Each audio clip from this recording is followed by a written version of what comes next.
Y'all sit down, sit down. Thank you. Thank you. Good to see you. Yeah. Thank you. Y'all sit. Thank you. Okay, here comes the guy from the on-deck circle. Well, they just intentionally walked me to get Yeah, because you're so fast. Well, George mentioned bocce ball. I find it interesting how the whole lexicon of our language has taken the word now, and we started with billy ball and money ball and small ball, but now the best of all is bocce ball. Yeah, and I think it's interesting that the subtitle of this is The Chemistry of Winning and Losing in Baseball. If you had just called it that, you would have been listed in some science section or something like that. Nobody would have. That's exactly why it went to bocce ball, trust me. The first title was going to be something along the line of chemistry. Yeah. But I want to hang on that point because in a lot of ways I think that's when people think of you as a manager, they think of your ability to create that chemistry. Now, I know that you don't just create it by taking some bottles and mixing fluids together, but there is a quality that you see in your teams consistently throughout that demonstrate your subtle hand in the picture. Are you embarrassed that I just... Yeah, I am. Yeah. I am. But, it is something. It just doesn't happen. It happens because you work at it, Roy. And I've been blessed to have a lot of players who are so good at, trying to build the chemistry and trying to be good clubhouse guys, from Posies to the Posies to the Sandovals, even Madison. They actually work at it, and it springs forth when people cooperate and they collaborate and they connect, and that's more important than their personal achievement, their individual achievements, or even their self-interest, and that's how it happens, and so we try to build it every year. It starts in spring training. We talk about it, and to me, good teams, your championship teams, they're made up of players who have a shared vision, and that vision is so compelling that it becomes more important than their individual needs, and so they're willing to subordinate their own agenda, and that's best for the team, and so that's what I take pride in, and with our game today. Yeah, it's, there's so much talk about how much it's changed with the analytics and everything. And this is part of what we're talking about here. And data is very important, trust me. And this information can make the players better. But I still believe, sure, talent's going to help you win games. But to win championships, you got to have a group of guys that come together, gel together, and play together and play for each other. Well, it doesn't surprise me that you immediately shifted the credit to the players, because that's, frankly, I think one of the reasons you're so successful as a manager. So I want to go back on that point and make you talk about your role as a manager in doing all of that, because it's one thing to be kind of a 1-year wonder or 2-year wonder where you come in with a system and you can yell at people and intimidate them and encourage them and all of this. But in most situations in life, that kind of leadership wears off.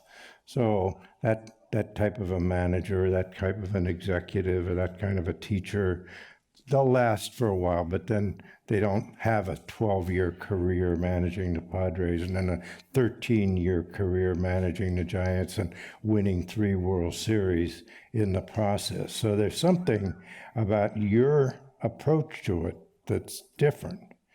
And I don't know if you have insights on that, but I'd love to hear what you think, how you go about making it so that your message doesn't just wear out and the players become tone deaf.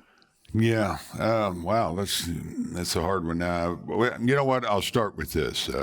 You know, sometimes we look at the player, you know, what he can do, the numbers, stats, but yeah, I try to remind myself they're people first. They really are, and you can forget, you know, how hard this game is. You can dehumanize the game with the analytics that are available out there. So that's where it starts. And then, you know, I go by the golden rule. I try to treat people the way I would want to be treated. And trust me, they're all different. We've had a very diverse group here, and one size doesn't fit all with these guys. And, you know, just to give you a few examples, I mean, Buster, you got to be just straightforward with him. You got to, you know, don't try to weave around him. He just wants to, you know exactly what you're talking about. And, you know, you get a you know, special talent like a Tim Lincecum, and, you know, you got to coddle him. He really wanted to, you know, be accepted, you know, be loved and whatever. So you treat him a little different.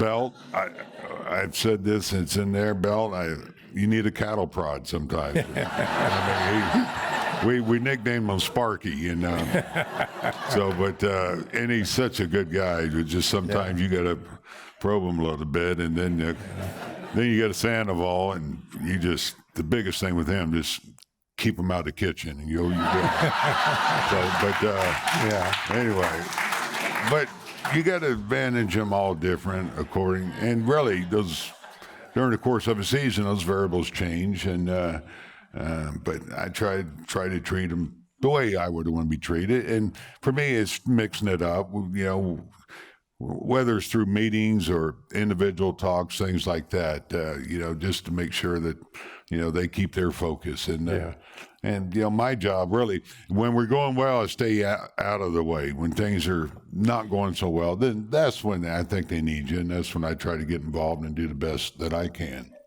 Well, let's talk about a specific situation you had in 2012 in the playoff. You make the playoffs, and that's all good. But then you're down to Cincinnati, 0-2. You're down to the Cardinals, 3-1. And you come back and win both those series. Now, I think it'd be interesting to hear your story of those playoffs and the dynamics and what made that team do what they did. Yeah, that was the Never Say Die team. It really, I look back and I'm amazed at what they did. You know, to face elimination, 6 times or so. But, you know, I still remember, you know, the starting out that first series against Cincinnati, and we got beat up pretty good by them. Now we have to go to Cincinnati, and they've had a big year, and they haven't lost 3 games at home the whole year, and we have to beat them 3 in a row in their park, you know, to advance to the next round. And so as we're flying to Cincinnati, I'm thinking, well, somehow I got to give them hope, and somehow, you know, because I've been in that situation. Back in '84, I played with San Diego when we beat the Cubs 3 in a row, but that was in San Diego. Now we're in Cincinnati. So anyway, I get up, and my sister had told me this story, you know, from the Bible about Gideon. It's really, it's an incredible story of a man going against all odds. You know, he you know, they were taken over by the Midianites, and the odds were they're like 30-1, whatever. But anyway, I won't go through the whole story. So, but I give him this story, and but as I finished, it wasn't my deal, trust me. All of a sudden, Hunter Pence gets up, and he sounds like the real pastor, and he just went off on. He wasn't ready to go home, and he wanted to see what Ryan Theriot was going to wear the next day because he wore these crazy outfits. How much he loved these guys, and this is how he's talking and yelling, screaming, and you know, and the guys had fun with it, and And so we go out that day. Well, the hitters didn't listen. Obviously, we got one hit until the eighth through the eighth inning. So, but we found a way to win that game. Yeah, but tell how, because that was very interesting the way that game ended. It wasn't just that you won the game. Yeah, well, we won it because of an error. Now, Vogelsong started that game. He went 5 innings, so he gave up 1 run. So he gave us a chance to win, and bullpen did a great job. But at the end of the game, Scott Rowland, who was so good defensively, made an error, and that's how we won the game. Right. And so, what I do know, when you get to the postseason, it can take one game to change your momentum. Yeah. Just one game. The other team starts going, and then you get some confidence going. Well, the second game, we came out firing, and of course, you saw what happened in the third game. But, the torture wasn't done in the third game. Right. Even after Buster hit the grand slam, we scored 6 runs in the 5th. Yeah. Kane gave up 2 in the bottom of the 5th. And I still remember when he's coming back to the dugout, he kind of had that fast walk. He looks at me and goes, "What, you nervous?" I said, "No, Matt, I'm worried about you being nervous." Yeah. But the ending of that game, I don't know if you remember, but I was saving Javi Lopez for Jay Bruce later in the game. So I had Jeremy Affeldt in the game. But Jeremy's so injury prone. He goes out, gets a big out for us. He comes in the dugout. Foul ball comes in our dugout, hits him. I have to take him out. Yeah. So I put Javi in, and lo and behold, here we are in the 9th inning. Yeah. And Jay Bruce is a winning run, and I got Sergio Romo out there. Now, Sergio was not the matchup you want against lefties. Yeah. You really want him against righties, and we're in the smallest ballpark in baseball. So that was a nervous time, and anyway, he found a way to get through it with about 12 or 13 pitch at bat. And Jay Bruce was just here. He's with the Mets now. So he came over to tell me congrats. He appreciated battling against me, whatever. I said, Jay, there's about 5 at-bats that I remember in my career, and that one in Cincinnati. He goes, "That's number 1 for me." Yeah. I'll never forget it. Yeah. And Dusty Baker, who was the manager, was there as we were talking. And so it was pretty cool kind of rehashing that. And on the other side of that, for you, it was. Yeah. But I got to tell you, and just to add to that one, on that 5th game, Xavier Nady, I don't know if y'all remember him, but we picked him up and we got him for his bat, but he was in left field. So I'm telling Ron Wotus, I said, well, I can't leave Xavier in left field. We got to put a better defender out there. Yeah. I didn't know he was right behind me. And we're very close friends. We live by each other. So he's telling me this story a few years ago. He goes, "I'm right behind you, and my eyes got big." Yeah. And sure enough, Jay Bruce hit the fly ball to him. He said he was catching it like this. Because he said, not only was I nervous, I knew you were nervous. So. Yeah. How to create team chemistry, right? Yeah. Right. So, but then you then you have St. Louis to deal with, right? I'm driving this home because I'm telling you sustained this process in that 2012 series. So St. Louis, you're down 3-1. Unbelievable what happened there. That's still it blows me away. We're in St. Louis. We're down 3-1. We got Barry Zito going, and so we got our hands full. And first inning, I think he's got the bases loaded, nobody out. I got 2 guys thrown in the bullpen, and lo and behold, he gets out of this thing, and he shuts them out. I think it was 7+ innings, shuts them down. One of the more amazing things I've ever seen. And you look back at 2010. We kept Barry off the roster, one of the toughest decisions I've ever had to make. And Barry Zito, thanks. Yeah. And then here in 12, he played such a critical role in us getting another ring, including that game. And, of course, leading off the first game in the World Series, going against Verlander. You're talking about Gideon. This. Yeah, right. I mean, nobody gave us a chance to win that ball game, but that was the difference. Now, getting back where I talked about, 1 win. Now, the Cardinals, they got to come back to our place, and we just boat raced them the next 2 days. I mean, you could tell that the momentum had swung, and they were going like, "Oh no!" And what a beautiful way how the game ended. If you remember the rain coming down Scudero, and Yeah. it's like the baseball guys just open up the clouds. Yeah. It was. You can't make that stuff up. What happened there? But that season to me is very good metaphor for your whole career, where you took on Gideon's philosophy and you impart it to the players. I mean, granted, the players play the game, but when I sit and watch television and I see you there sitting there trying to contain your emotions, that must be hard as hell. Yeah.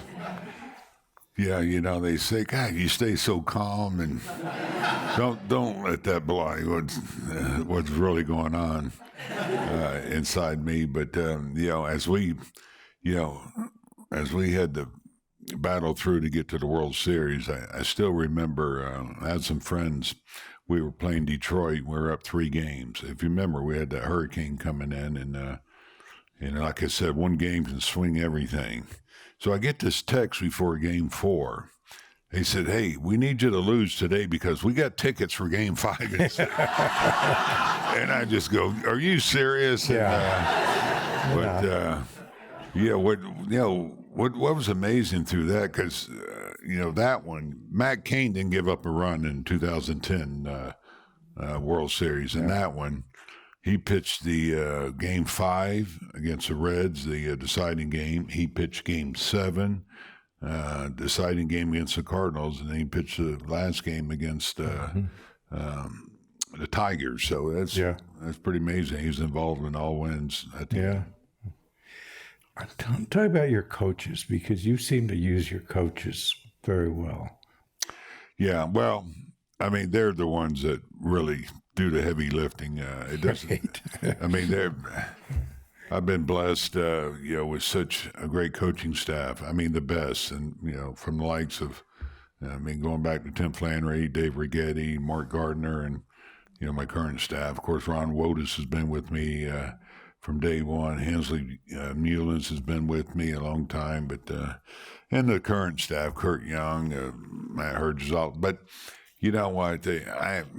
If there's, when people ask me if I've changed, since I started managing, I delegate more than ever, and because my first couple of years I tried to do everything. I said, well, this won't last long. I'll kill myself. But you got to trust, and I was able to have the trust in these coaches because they're so good at what they do, and that allowed me to keep my focus on where I needed to keep it. And so I'm forever thankful for the job that they have done for me. They are the unsung heroes. They're the ones that helped us achieve what we did in those 3 years, and so that's where I look back and see where I'm really, really lucky to have such a good staff. So how do you decide when to delegate a sensitive issue, not who pitching batting practice, but a delicate player issue? When do you decide it's your thing to handle, and when do you decide to delegate it? Yeah, and the staff, they're good, really good about knowing that, there's times when I will step in, and they don't take it personal. I am the manager, and so they're good with that. Whether it's talking to a hitter about a change or even a defender. Just to give you an example, Slater, we're in Colorado. And, he did the same thing Pence would do. The ball gets in that jet stream in right field, and he'd be out there as soon as the ball's hit, he'd come running in, and then he'd go running back to go pick it up. So, and Bam was trying to get him, I said, Bam, I'm going to talk to him here a little bit. So the adjustment I made, I said, listen, we're going to take something out of this. And what we're going to take out of it is the ball cannot get behind you because we're going to get near the wall. And that's how Colorado does it. Yeah. They play near the wall. Now, because the ball hangs up so long, I said, now when the ball's hit, if you think you got to come running in, okay, that's fine. You'll have time to get back now because you won't have so much room behind you. And there's going to be a sense of comfort because you don't have to cover both areas in front and in back. Because that's the problem in Colorado. The ball carries and a lot of home runs, but there's a lot of base hits because they fall in. And so it seemed to help. Yeah. I'm just giving you an example. And Bam Bam was fine with it. And Ronnie just, like, if I want to change or tweak something. But it's not like I ever go out there when they're hitting ground balls or I want them to. I don't even want to be around. I want them to know I have the trust that they're good at what they do, and they are. And that's their area. They're smart. They're smarter than me in that area. Just occasionally, I will get involved. And then there's the pitching coach visit to the mound, right? And how much of that is orchestrated between you and Kurt Young, for example?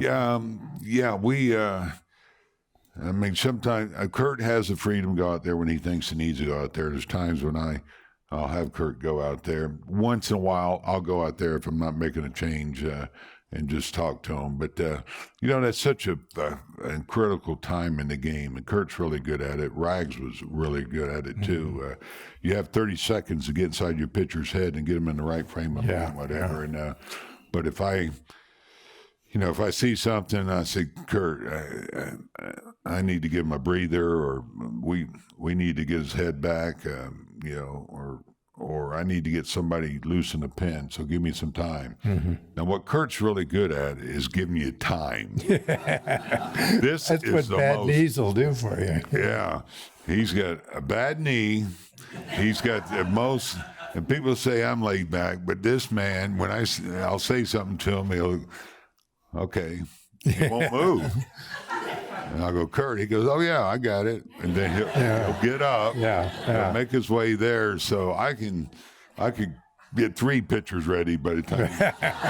So anyway, he's he's really good. Has a good feel. And but I've been lucky with he and Rags. They're the best at what they do. That always struck me as one of the great inside metaphysical aspects of baseball is the visit to the mound and the conversation. You always wonder what really gets said and what's behind it and stuff. It's funny that there's different ways you go at them, and I try to, if it's a tight situation, try to loosen them up. But I forgot the last time I went out there. I don't know if you guys ever watch Andy Griffith, but.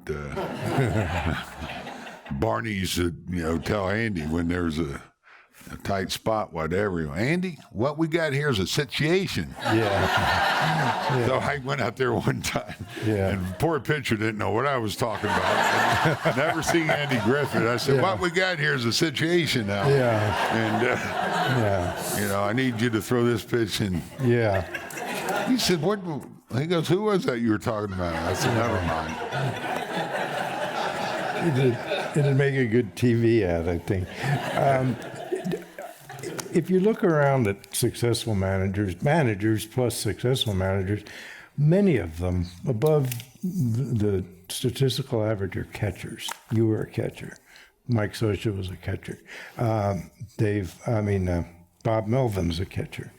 Do you think there's something about having been a catcher that gives you more insight into the game? Oh, I think without question. It's not a necessity that has to be a catcher, but I think the transition from catching to managing is the easiest from any position. In essence, as a catcher, you are the manager on the field. You're the one that sees everything. You have to have, hopefully, an understanding of pitching. You're dealing with 12, 13 different personalities on the mound. You got to deal with that. You're getting signs from the manager. You're calling pitches, so you got to know how to work hitters. And then, of course, the old school way, Roy, if you remember, catchers used to move position players. Right. And that, again, you're the manager in the field. So I think that's why you see so many become managers, and it's just an easier transition, being a general in the field, so to speak. But I think the other reason is we're not smart enough to do anything else. we got and you get bad knees, so it gives you a longer time to warm people up. There you go. Bullpen. Right. There you go. Which actually since you mentioned positioning players, one of the questions we have is to talk about the shift and the impact you see the shift having on the game today. So let me go to that audience question. Yeah. Shift. I mean, the game has changed. I mean, sure, it's the way now. It's the way of the world or whatever, and that our game has changed, and the shifting, they have figured out, that shifting has taken away a lot of hits. It does. And sometimes when the shift gets beat, you see that, and the frustration is usually there, either with the pitcher, the manager too, trust me. But but for the most part, it has taken away hits. Now, one player in particular, I think Belt, the shift hurts him more than anybody, because some guys have a little bit more ability to go the other way and beat the shift. And I'm not huge on the shift, but I think the onus is on the batter to beat it. And you figure it out. You get a bunt down. We tried a couple bunts yesterday. We didn't get them down, but this club we're playing, I mean, Marlins are in such a deep shift. There's no pitch has been thrown to Belt or even Vogt, and the shortstop is almost by second base. Yeah. There's nobody on the left side of the infield. And I give them credit. They both tried to bunt, and they just didn't get them down. But I don't think they're going to change it. I don't. They're talking about doing it, but that's probably the area of the game that I'm disappointed in. That when we came up, we had to have better bat control than what these guys do. And the home run, the launch angle and all that is such a big part of the game that, some hitters just can't beat it. And really the philosophy, to be honest, is, well, if we try to beat it, then they're doing their job. That's why they're shifting to get us to do that. So we're going to stay within our game. We're going to just try to see how far we can hit this thing and do damage. So, but there's going to be a lot of debate about this. But I know baseball likes to see runs scored, but it does slow the tempo down a little bit. You see the third baseman jogging over there, and I'm with you on that. There's times when I almost want once or twice a week, no shifting. Yeah, right. Play the game. You can't. They won't do that. I find, just as an observation, it's interesting to watch shortstops when they're playing over on the right side of the infield try to make that throw. It's almost like it's very uncomfortable for them because they're used to that long, hard throw, and suddenly they're making that short throw. It gets pretty exciting sometimes. It does, and you've seen double plays that don't happen because of the shift. Guys are not in their normal position. They're going. Shortstop is going to second base from the second base side, which he's never done, and he's trying to catch the ball. But and then you see, a lot of teams are putting the shortstop back over at the shortstop position, putting a third baseman. Turner and then with the switch Dodgers, he goes all the way by the first baseman. So, but if I did that with Pablo, he'd be worn out before he gets. Well, there's always the exceptions, but the other aspect of that is the disappearance of certain plays, like the hit and run and the stolen base. Yeah, no, you're right.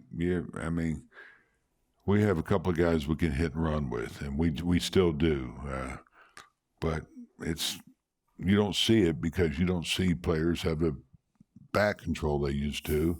And again, when you're working on getting the ball in the air, that's not a hit and run play. Right.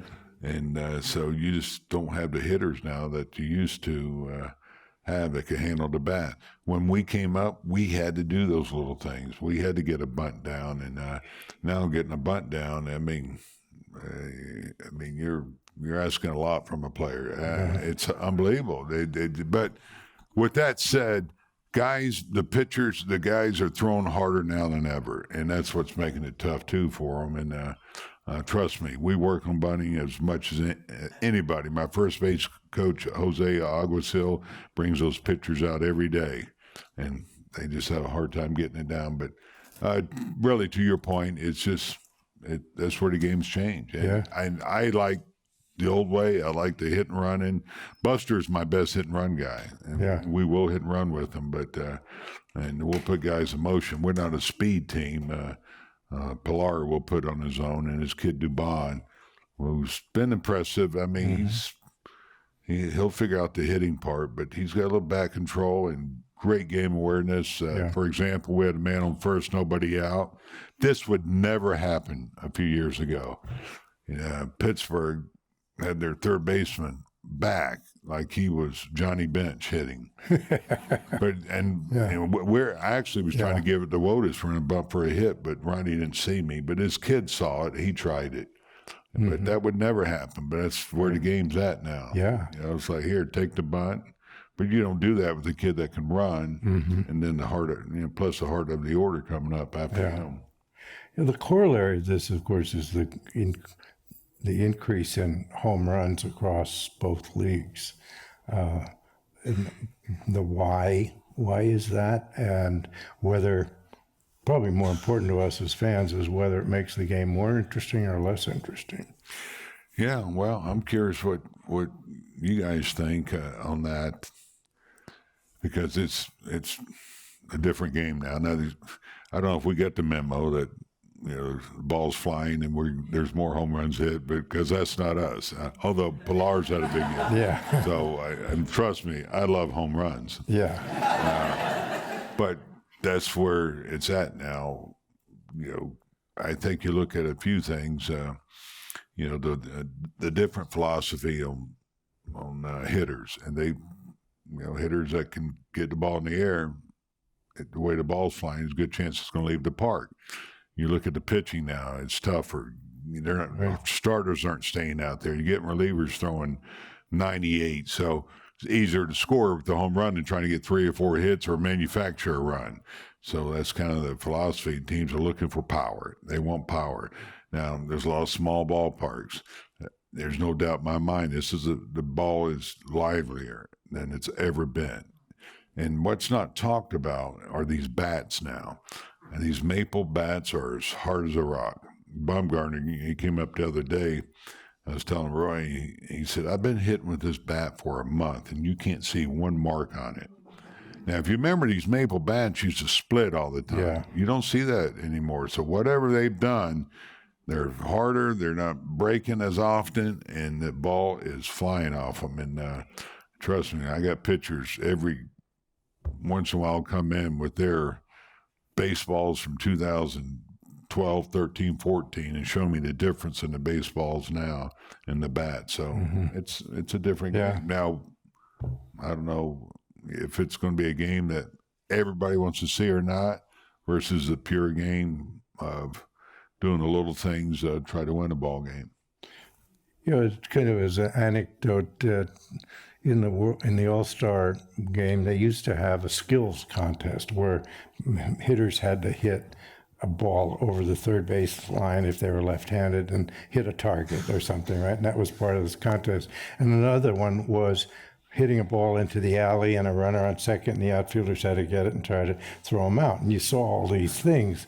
Those have all disappeared, and now what do we have? A home run hitting contest where, people just stand there and fracture their spine hitting home runs. No, it's no question. Guys just don't have that anymore. I mean, I had one of the best hitters in the game at what you're talking about, Tony Gwynn.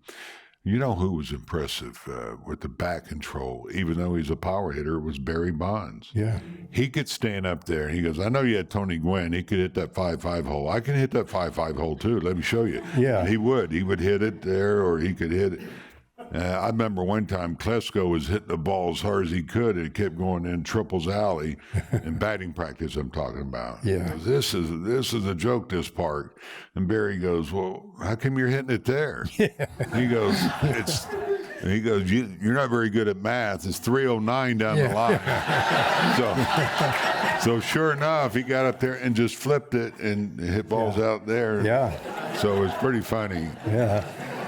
Actually, I think one of the most exciting plays is baseball is when you hit the ball into Triples Alley. I mean, it's a lot more fun than watching a home run.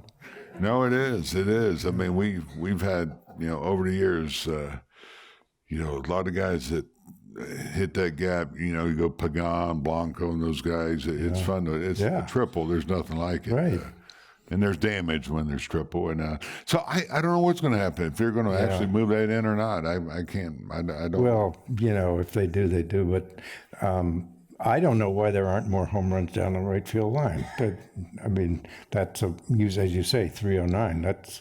That's like the old Polo Grounds almost. And so, but it seems like you're able to pitch in such a way that it's hard to pull the ball. What happens?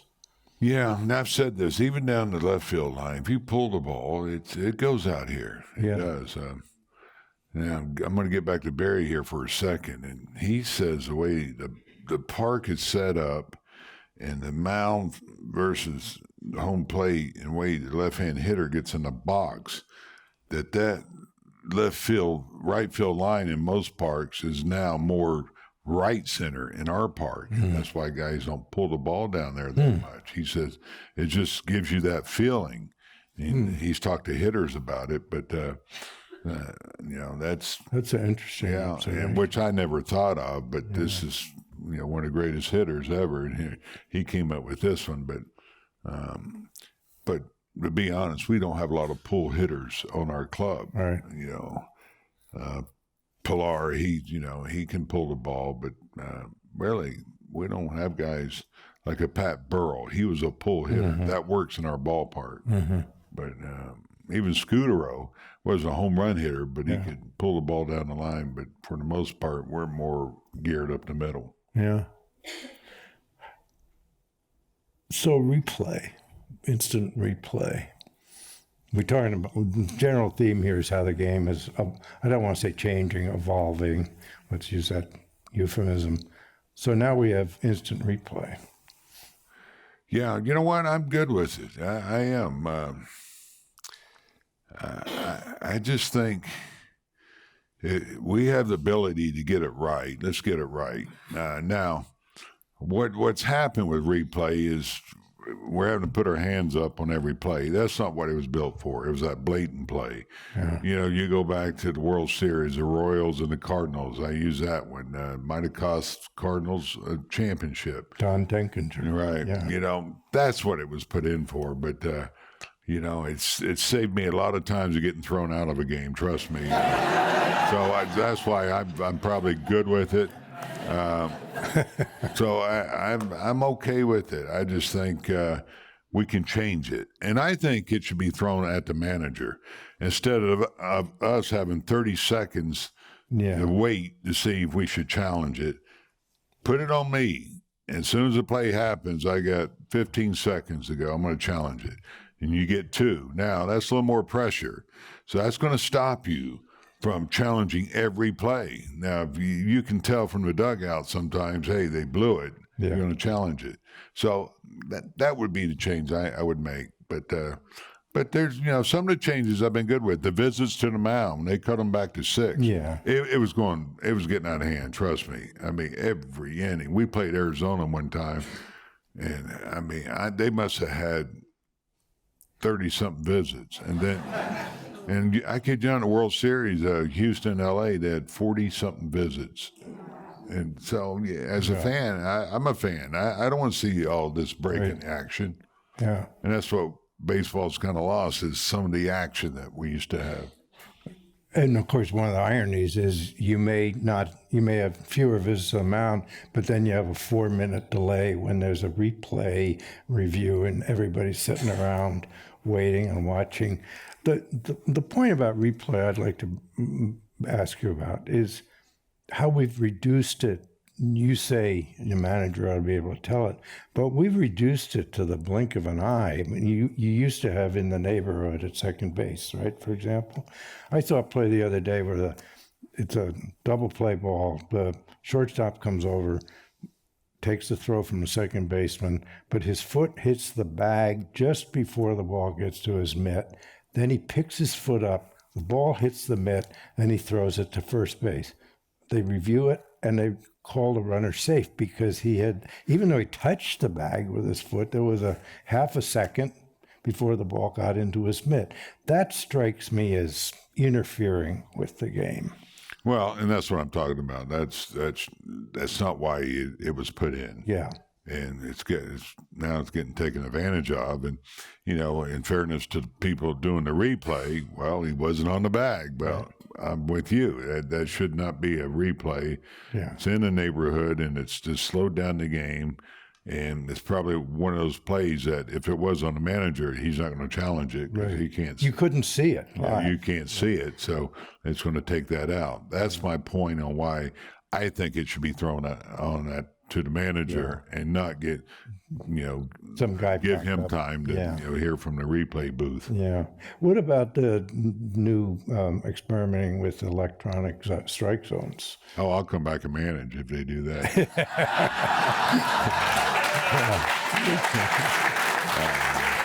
Is that a problem? No, there may be some umpires here. I love you, I do. But no, seriously, I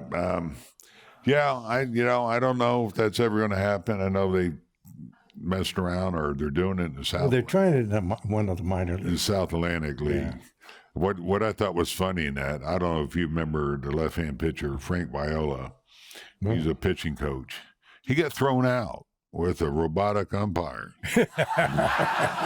It's on video. Watch it. I mean, I think the ball's high, and I don't know who he was arguing with, but it's actually an umpire, but he actually got thrown out. But then pitchers started having fun with it. They were like bouncing the ball, trying to bounce it into the zone and get. Yeah, right. So, there's some flaws in it right now. So it's a ways away. But there's some flaws in the present system, too. It's, Right. I noticed you occasionally expressing some mild dissent. That's the most frustrating part. Probably during the game for me. Well, it is the balls and strikes. Even Pittsburgh, that last game, we got first and third. And I was thinking about letting Garcia hit for Yastrzemski, but he's hitting lefties pretty good. He's got some home runs, so I let him hit. The first pitch, they threw him a slider. It's pretty far off the plate. Now, let me tell you, the first pitch of, that sequence, whatever, is huge. You got 1-0 versus 0-1. And it's a little more pressure on the pitcher. And so anyway, it changes the whole at bat. Yeah. So that's where I get frustrated. Right. Then he's got to swing at that pitch on strike two. Exactly. Yeah.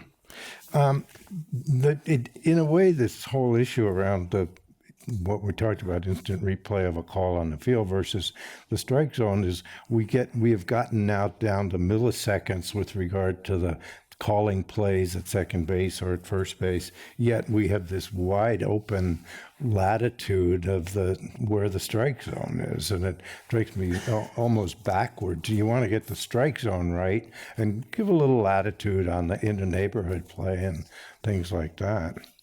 Yeah, that's an adjustment. As we go in the game, I mean, we have not just data on the other team, but umpires, how they call. Are they wide on the outside part or the inside part? Are they more a low ball umpire or high ball umpire? Yeah. How they call the breaking ball. And now the big thing in the game are the defensive metrics for a catcher on how he receives the ball. Mm-hmm. Is he getting those strikes? And moving the mid into the strike zone. Right. And so, this it's ongoing, on the information that you have. And you'd think there would be one standard way, but hey, they're human and they all have a little different strike zone. And some guys are wider with the strike zone. Some are really tight. And my hope is when I got a young kid out there, I've got a forgiving umpire with the wider strike zone. Yeah. And because the veterans like Cueto can deal with, with the tighter zone. Although they're good at working the umpire, like in Baumgartner. You see him all the time. Right. And then he gets intimidated, and he gets that pitch. One of the things I think we've lost in some of this is the manager is licensed to come out and argue about something. I mean, you can't argue balls and strikes. You're thrown out of the game. You can't argue replays because That's automatic. Right. Yeah. That's automatic. I mean, you think back to the days of the Earl Weavers and Billy Martin and Lou Piniella and Bruce Bochy's, and that's part of the game. That's actually part of its culture. Yeah, no, it is. I've been told that they enjoy a lot of fans, they enjoy the manager, and some are so good at it. Pinella, of course, and Martin, but now the fines are they're determined by how long you're out there and what you do, and what you say. So it can be anywhere from 500 to 10,000. And trust me, I got Mama at home. She gets a little upset. Yeah. I've been thrown out 3 times this year, and hey, it's a write-off. It's a write-off. Right. Yeah. The government pays half of it, right? So what the heck? So because some of these colorful aspects of the game, I don't think we don't want to lose that, And that's No, I'm with you. I'm with you, and I think it, what changes will continue, but I think we'll revert back to some things. Even Buster and I were talking about it, how the big thing now is to elevate the fastball, pitch up here. But hitters now, the pitchers are doing it so much, hitters are adjusting. So now it's going back to the old way. Hey, down away, pitch low, and elevate once in a while. Right. So it'll go back.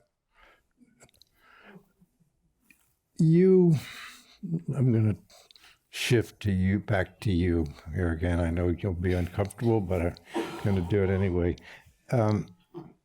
When you managed at San Diego for 12 years, and you were in the World Series one of those years, and you came to San Francisco in 2007, what was it like to come into this market for you?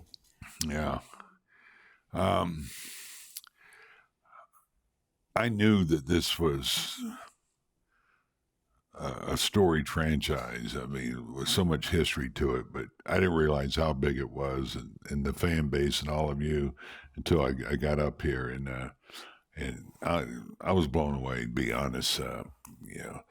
San Diego's, it's a transient city. They haven't had baseball that long, but the history of the Giants, I mean, going back to New York and here, and so it just gave me a deep appreciation of what the Giants do, their ownership, how great they were in trusting the front office and letting us do our job, but welcoming all the ex-Giants. I went in the clubhouse the first day in spring training. There's Willie Mays and McCovey and Gaylord Perry and all these great Giants. And so I had never really experienced that. So that was special to me. Now, I got to be honest. When I first came up here, I saw it from the opposing side, and it's intimidating up here, trust me, for the other team.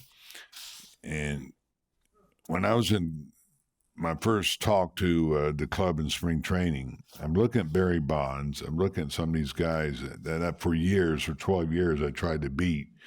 It was weird. It was strange. It really was. It's like, I was wearing the black and orange, and I was lucky. I went to Japan when I was name manager. I took a baseball team there, so I wore the Giants uniform. But it was strange the first week or so where you're going, wow, I'm really up here. It's a different.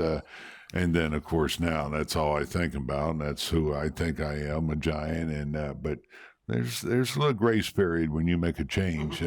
Getting used to it, and all of you that yelled and cussed at me on the other team, and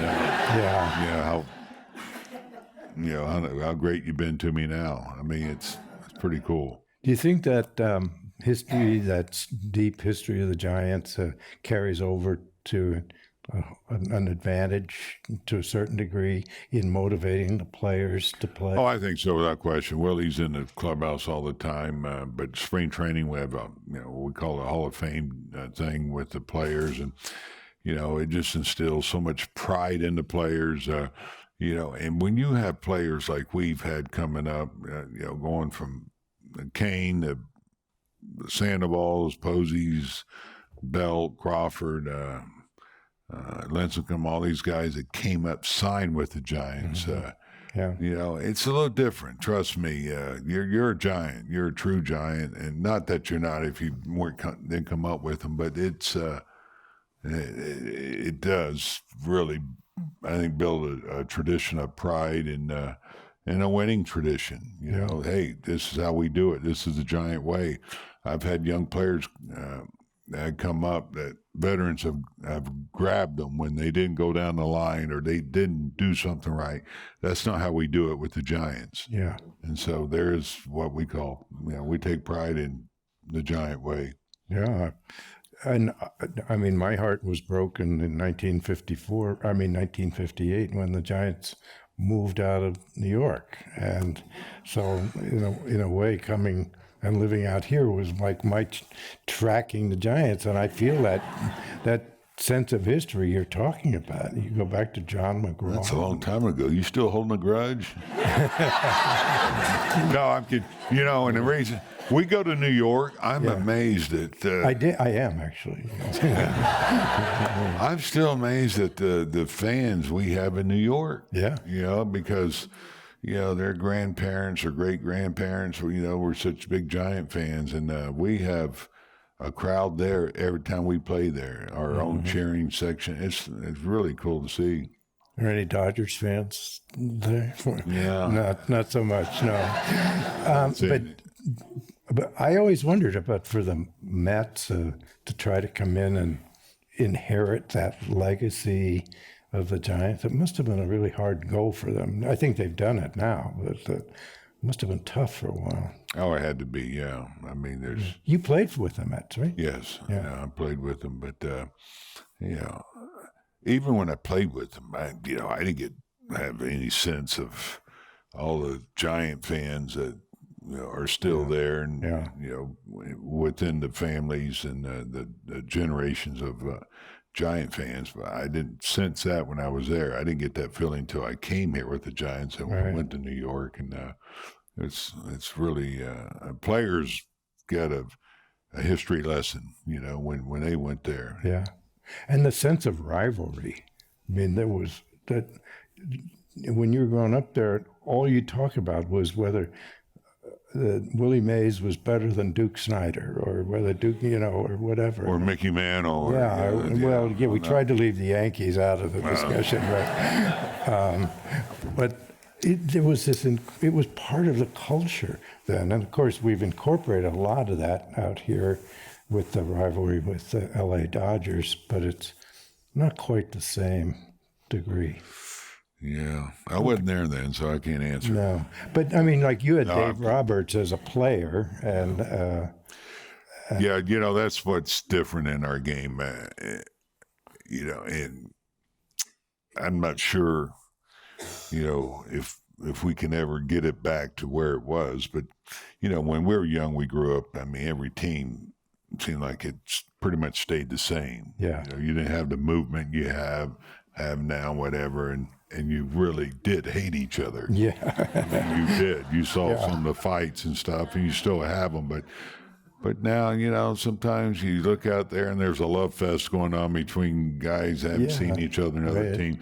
And that never happened. In fact, that was controlled by the league, You couldn't fraternize. You got fined if you talked to a player too long from the opposing team. Yeah.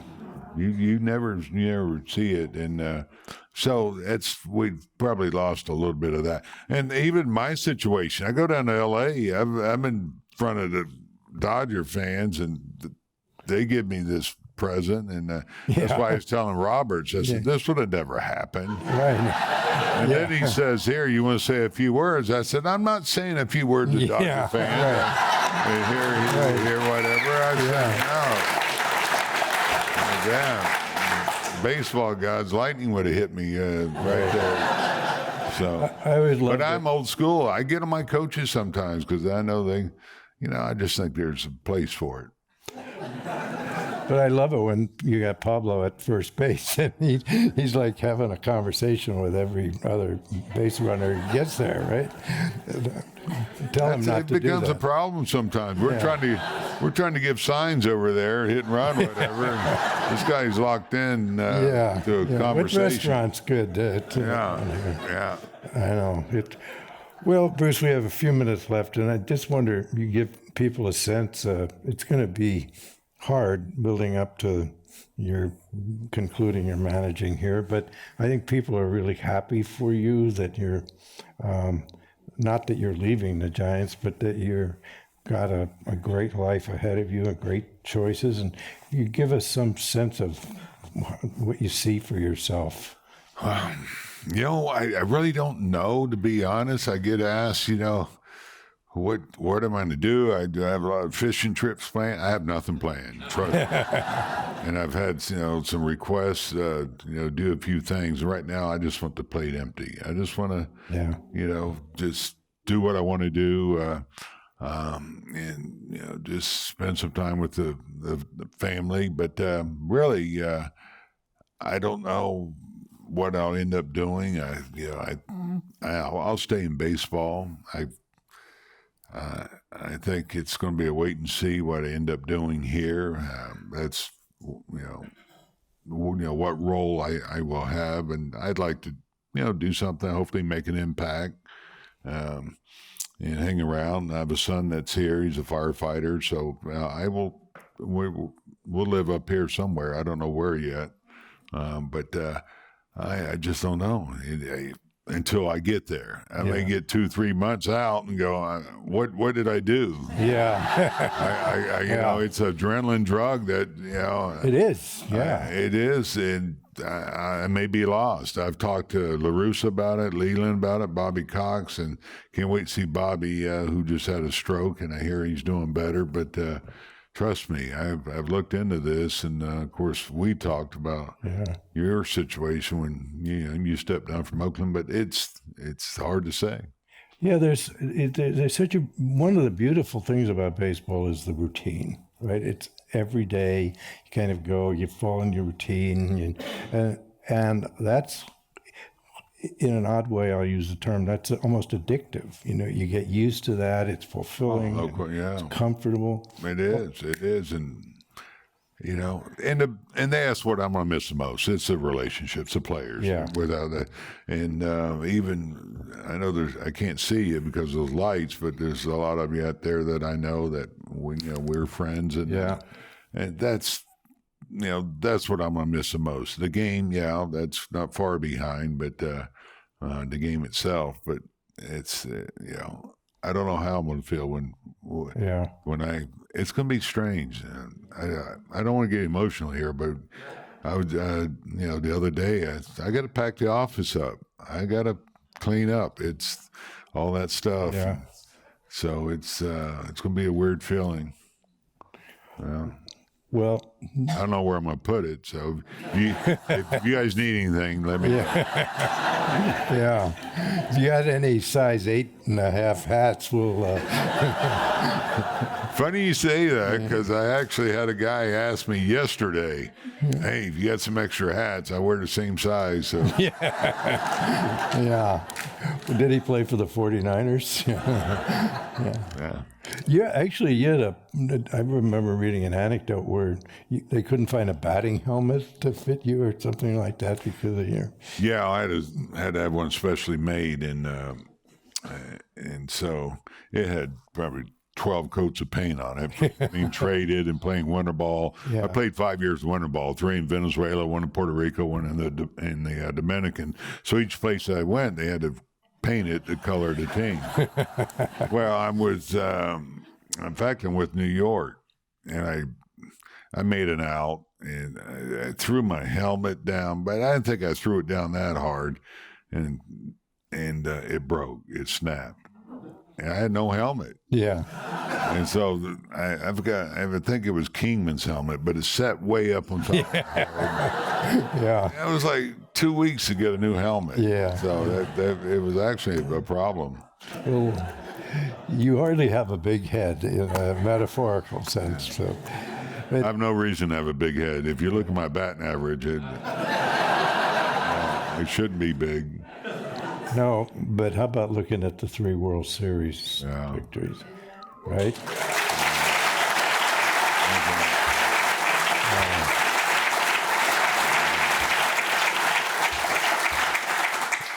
When people would ask me about baseball, and I said, it can be a miserable life if you just think about it in terms of wins and losses, because if you're great, you win 5.5 out of 10 games, right? Or 6 out of 10 games. But when you feel the effect that you can have on the greater community by what you've done with the Giants, it's the most satisfying thing in the world.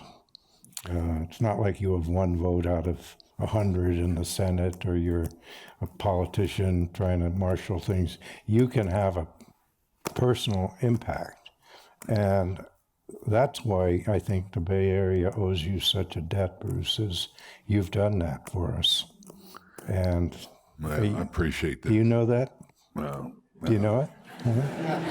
no, you know, I nothing makes me feel better. Well, nothing disappointed me more when we didn't come through for you, and but when we did have our winning years, I mean, that's what, you know, the rings are nice, the trophy and the parades, but it was the people that came up to me and, you know, just told me how it impacted their family, you know, their father, grandfather, great grandfather, how long they've been waiting for a championship here. And so I think that's what makes all of us, you know, that were involved, I know for me, makes me feel great to be in a grocery store and have a nice lady come up and tell me that. And so it was, you know, and that, you know, the parade, you know, that was probably, you know, what impacted all the players as much as anything, because I think they saw how much they impacted, how many people they impacted. Yeah. And so, and see how many people were really, really happy. And so that's what made them feel good. And that's why we're so appreciative of you. Well, thank you. Yeah. Thank you, Bruce.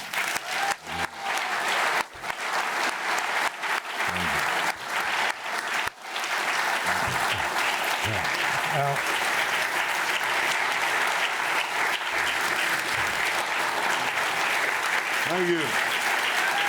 Thank you all for coming. Thanks. Let's go this way. All right. Thank you, everybody.